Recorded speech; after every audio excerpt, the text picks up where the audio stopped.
শীত পড়লেই মন চায় পিঠে পুলির। আর আজ বানাবো সহজ আর সুস্বাদু একটা রেসিপি, রাঙা আলুর ভাজা পিঠে। এই পিঠেটা চায়ের সঙ্গে খেতে কিন্তু খুব সুন্দর লাগে। অবশ্যই একবার বাড়িতে ট্রাই করতে পারো। আমি তোমাদের দেখাবো কি সুন্দর করে এই পিঠেটা খুব সহজেই তৈরি হয়ে যায়। তো রাঙা আলুর ভাজা পিঠে তৈরি করতে এখানে আমি নিয়ে নিয়েছি 3টে রাঙা আলু বা মিষ্টি আলু। এই মিষ্টি আলুটাকে আমাদের পরিষ্কার করে নিতে হবে। দেখো আমি এখানে একটু জল আর নুন নিয়ে নিয়েছি। এই রাঙা আলু বা মিষ্টি আলুটা কিন্তু আমাদের শরীরের জন্য ভীষণ উপকারী, এটাকে সুপারফুডও বলা হয়। নুন দিয়ে খুব ভালো করে ঘষলে দেখবে উপরের ময়লাটা উঠে যাচ্ছে, খুব সহজেই উঠে যায় কিন্তু এই মিষ্টি আলু বা রাঙা আলুর ময়লাটা, উপরে যে ময়লাটা থাকে এরকম ঘষে ঘষে পরিষ্কার করে নিতে হবে। আমি ভালো করে আলুগুলোকে ধুয়ে এরকম পরিষ্কার করে নেবো, তারপরে আবারও ভালো করে ধুয়ে নেব যাতে গায়ে কোনো ময়লা না থাকে। এবার আলুগুলোকে আমি একটু টুকরো টুকরো করে নেব, ছোট ছোট টুকরো করে নেব। আমি এই খোসাটা ফেললাম না। আমি শুনেছি রাঙা আলুর এই খোসাটা ফেলতে নেই, কারণ খোসার মধ্যেই যত নিউট্রিশন ভ্যালু থাকে, তাই আমি খোসা ছাড়াইনি। চাইলে কেউ তোমরা ছাড়িয়ে নিতে পারো। এবার আলুটাকে একটু ভাপিয়ে নেব। আমি এটাকে সিদ্ধ করব না, কারণ এইটা সিদ্ধ করলে কিন্তু এর গুণাগুণ আর স্বাদ দুটোই বেরিয়ে যায়। তাই এটাকে কিছুক্ষণ সময় আমি 5 থেকে 10 মিনিট এরকম ছোটো ছোটো টুকরো করে নিয়ে একটু ভাপিয়ে নেব। খুব বেশি সময় লাগে না রাঙা আলু সিদ্ধ হতে। আমি আবারও বললাম, তোমরা চাইলে খোসাটা ছাড়িয়ে নিতে পারো, না হলে কিন্তু এভাবেও আমার মতন করতে পারো। একটু ঢাকা দিয়ে দেবো 5 থেকে 10 মিনিটের জন্য। এবার দেখো আমি এখানে নারকেল আর গুড় ভালো করে মিশিয়ে নিয়েছি, কিছুটা দেখাবার জন্য তোমাদের নারকেলটা উপরে রেখেছিলাম। এবার একটা ফ্রাইং প্যানে একটু ঘি দিয়ে দিয়েছি। এবার নারকেল আর গুড়টা হাত দিয়ে মেখে রেখেছিলাম, এটা দিয়ে দিলাম। একটা ছোটো এলাচও দিয়েছিলাম থেতো করে, সেটাও দেখিয়ে দিলাম। আর দিয়ে দিলাম এখানে খোয়া ক্ষীর, সামান্য একটু নুন দিয়ে দিলাম। পিঠার টেস্টটা কিন্তু ভালো লাগে খেতে। এই ক্ষীরটা গলে যাবে, যেহেতু ফ্রিজে ছিল তাই শক্ত আছে, চাইলে তোমরা পুড়িয়েও দিতে পারো। 5 মিনিট একটু ঢাকা দিয়ে লো ফ্লেমে রেখে দেবো, তাহলেই ক্ষীরটা গলে যাবে। এদিকে দেখো চেক করে নিচ্ছি, আলুগুলোও কিন্তু সিদ্ধ হয়ে গেছে খুব ভালো করে। এবার এটাকে ঠান্ডা করে নিতে হবে আমাদের। ঠান্ডা না করলে হাত দিয়ে বা যা কিছু দিয়েই হোক ডলতে একটু অসুবিধা হয়। দেখো এইদিকে ক্ষীরটাও কিন্তু গলে এসেছে। তো এটাকে তৈরি করে আমি ঠান্ডা করতে রেখে দেবো।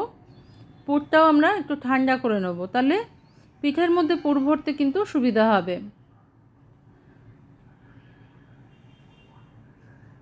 এই রাঙা আলুর ভাজা পুলি কিন্তু চায়ের সঙ্গে খেতে খুব ভালো লাগে। চাইলে তোমরা রসে ফেলেও খেতে পারো, সেটা একরকম লাগে। আর আজকে আমি একেবারে ভাজা পিঠে তৈরি করেছি। এবার একটা ম্যাশারের সাহায্যে এটাকে আমি একটু ম্যাশ করে নেব। যে কোনো থালা মধ্যে নিয়ে এটাকে একটা বাটি বা গ্লাসের পেছন দিক দিয়েও তোমরা কিন্তু এরমভাবে ভেঙে নিতে পারো। আলুটাকে মসৃণ করে নিতে হবে কিন্তু। তবে যেহেতু আমি এখানে খোসাটা ছাড়াইনি, খুব একটা মসৃণ হবে না, তবে এটা ভালো করে মেখে নিতে হবে যাতে কোনো লাম্পস না থাকে। Welcome to my cooking channel Shatabdi's kitchen. Shatabdi's কিচেনে তোমাদের সবাইকে স্বাগত। নমস্কার বন্ধুরা, আমি শতাব্দী। তোমরা সবাই কেমন আছো? আশা করি সবাই ভালো আছো, সবাই সুস্থ আছো। শীতকাল পড়লেই আমরা নানান রকম পিঠে পুলি খেয়ে থাকি। আজকে আমি তোমাদের সঙ্গে যে রেসিপিটা শেয়ার করলাম, এটা অনেকেই হয়তো জানো, আবার অনেকেই জানো না।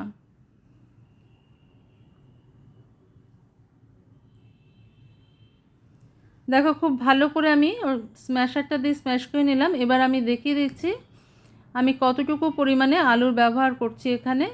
এখানে 1 বাটি নিয়ে নিলাম, 1 বাটি হয়েছে। এবার দেখো 2 বাটি হলো।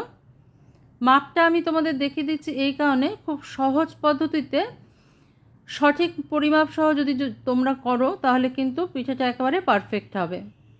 এখানে 3 বাটির থেকেও কম হয়েছে, 2 বাটি ফুল হয়েছে আর একটুখানি হয়েছিল। 1 টেবিল স্পুন মতন আমি এখানে চিনি দিয়ে দিলাম, সামান্য একটু নুন দিয়ে দিলাম স্বাদের জন্য। এবার দিয়ে দেবো সেই বাটিরই মাপের 2 বাটি মতন ময়দা, আর দিয়ে দেবো এখানে চালের গুঁড়ো। আমি এখানে চালের গুঁড়ো ব্যবহার করেছি 1 বাটি পরিমাণে। তোমরা কাপ বা বাটি যেটাই মেজারিং কাপ যারই মাপে নেবে একই মাপের নেবে কিন্তু। দিয়ে দিলাম গোলমরিচের গুঁড়ো, থেতো করে রেখেছিলাম তাই, আর সামান্য একটু মৌরি। এইভাবে আমি পিঠাটাকে একটু মেখে নেব, ডোটা তৈরি করে নেব। সমস্ত উপকরণ ভালো করে মিশিয়ে নিতে হবে আমাদের প্রথমে। এখানে কিন্তু জল দুধ কোনো কিছুরই প্রয়োজন নেই, কারণ মিষ্টি আলুটা একটুখানি জলজলে হয়, সেই জন্য কিন্তু এর মধ্যে আর কিছুর প্রয়োজন হয় না। খুব ভালো করে আমি এটাকে মিশিয়ে মেখে নেব। এবার মাখা হয়ে গেছে, সামান্য একটু ঘি দিয়ে আবার একটু আমি মেখে নেব। এই ঘিটা দিলে কিন্তু, এটা অপশনাল, তবে দিলে কিন্তু পিঠের স্বাদটা খুব ভালো হয়। দেখতে পাচ্ছ কীরকম ডোটা তৈরি হয়েছে। সঠিক পরিমাপ সহ সহজ পদ্ধতিতে এইভাবে রাঙা আলুর পিঠে কিন্তু তোমরা তৈরি করে নিতে পারো। এটা ভাজার জন্য আমি সামান্য একটু চালের গুঁড়ো পাশে নিয়ে নিয়েছি, আর যে পুরটা তৈরি করে নিয়েছিলাম সেটা নিয়ে নিয়েছি। এবার দেখো হাতের সাহায্যে ছোট ছোট বল করে একটা বাটির মতন গড়ে নেব। যেরকম করে পুলি পিঠায় পুর দেয় আর কি, সেরকমভাবেই আমি তৈরি করে নিচ্ছি।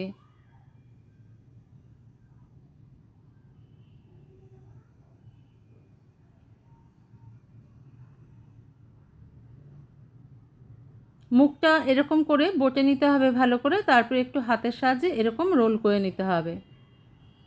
দেখো একটা তৈরি হয়ে গেল, আর একটা আমি তৈরি করে তোমাদের দেখিয়ে দিচ্ছি। এই চালের গুঁড়োটা দেওয়াতে খুব মুচমুচে হবে কিন্তু পিঠাটা, আর এটা চায়ের সাথে খেতে ভীষণ ভালো লাগে।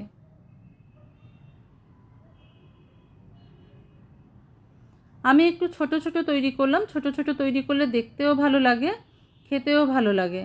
এটা কিন্তু তোমরা অনেক দিন পর্যন্ত রেখে খেতেও পারো।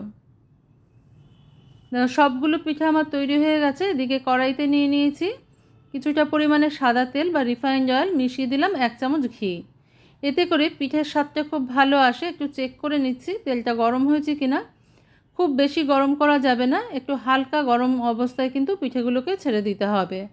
আর অল্প অল্প করে ভাজবে, একসাথে কিন্তু পিঠাগুলো দিয়ে ভাজলে তাহলে কিন্তু নাড়াচাড়া করতে অসুবিধা হবে। যেহেতু লো ফ্লেমে হবে সেহেতু কিছুটা হাতে সময় নিয়ে ভাজতে হবে, না হলে ভেতর থেকে কাঁচা আর উপর থেকে পুড়ে যাবে। আমি 2 ব্যাচে পিঠেগুলোকে ভেজে নেব, যেহেতু এখানে তেলের পরিমাণটা একটু বেশি আছে সেহেতু আমি 2 ব্যাচে ভেজে নেব। যতক্ষণ না পর্যন্ত এর কালারটা ব্রাউন হয়ে যাচ্ছে ততক্ষণ পর্যন্ত আমাদের ভেজে নিতে হবে।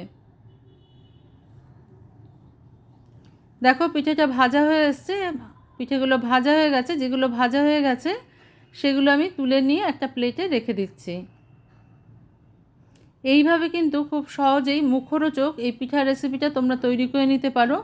ভাজা পিঠা খেতে আমরা অনেকেই পছন্দ করি, চাইলে তোমরা রসে ফেলেও চিনির শিরা তৈরি করে তার মধ্যে দিয়েও খেতে পারো। দেখেছো কতটা সুন্দর হয়েছে, কি সুন্দর আওয়াজ হচ্ছে। আমার পিঠেগুলো সব তৈরি হয়ে গেছে। রেসিপিটা ভালো লাগলে লাইক শেয়ার কমেন্ট সাবস্ক্রাইব করার অনুরোধ রইল তোমাদের কাছে। আজকে তাহলে এই পর্যন্তই বন্ধুরা, দেখা হচ্ছে পরের দিন অন্য কোনো রেসিপি নিয়ে তোমাদের সঙ্গে। তোমরা সবাই ভালো থেকো, সুস্থ থেকো।